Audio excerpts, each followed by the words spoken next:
حدیث میں آتا ہے وہ 7 خوش نصیب جن کو قیامت کے دن اللہ تعالیٰ اپنے عرش الہی کا سایہ دے گا. ان میں سے ایک وَالشَّابُ نَشَأَ فِي عِبَادَةِ اللَّهِ، وہ جوان جس کی جوانی اللہ کی عبادت میں گزری، جوانی کے حسین لمحوں میں رب کو راضی کیا، جوانی کے حسین لمحوں میں عبادت کی. جب لوگ سو رہے ہوتے ہیں اور وہ جوان مصلی بچھا کے رب کو سجدہ کر رہا ہوتا ہے، وہ مسجدوں کو آباد کرتا ہے، اپنی پیشانی کو سجدوں کی لذت سے آشنا کر چکا ہے جوانی کے حسین لمحوں کے اندر. مجدد پاک فرماتے ہیں بندے کو پتہ چل جائے کہ سجدے میں کیا ہے تو بندہ پوری زندگی سجدے سے ساری نہ اٹھائے. جو مزہ سجدے کے اندر ہے وہ کسی اور جگہ نہیں، لیکن اس نوجوان نے اپنی جوانی کو سجدوں سے آشنا کر لیا اور جوانی کے اسی لمحوں میں توبہ کر لی. تو میرے حضور نے فرمایا میں بھی اللہ کا حبیب ہوں، اور جو جوان جوانی میں توبہ کرے وہ بھی اللہ کا حبیب بن جاتا ہے.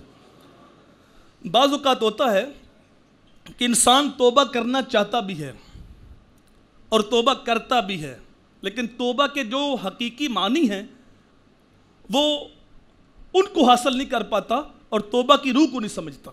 جس طرح 2 دن قبل شب برات گزری تو مسجدیں بری ہوئی تھیں، دل اللہ کی طرف رجوع کر رہے تھے اور لوگ اللہ کے دور آنسو سسکیاں آہیں پیش کر رہے تھے، رو رہے تھے، توبہ کر رہے تھے.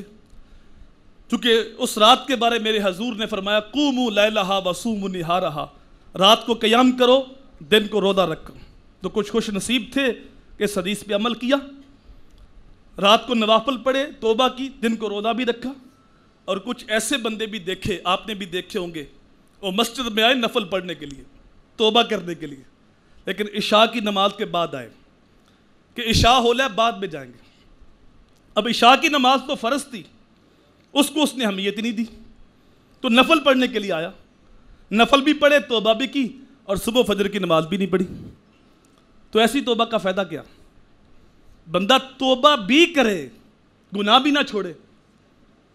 میرے حضور نے فرمایا جو بندہ توبہ بھی کرتا ہے اور گناہ چھوڑنے کا ارادہ بھی نہیں رکھتا، ایسا بندہ اپنے رب کے ساتھ مذاق کرتا ہے.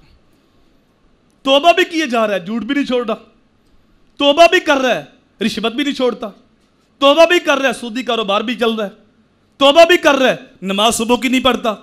تو ایسی توبہ کا فائدہ کیا؟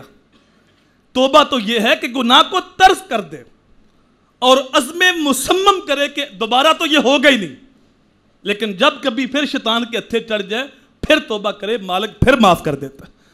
100 بار بھی توبہ کرے، مالک 100 بار ہی معاف کر دیتا ہے.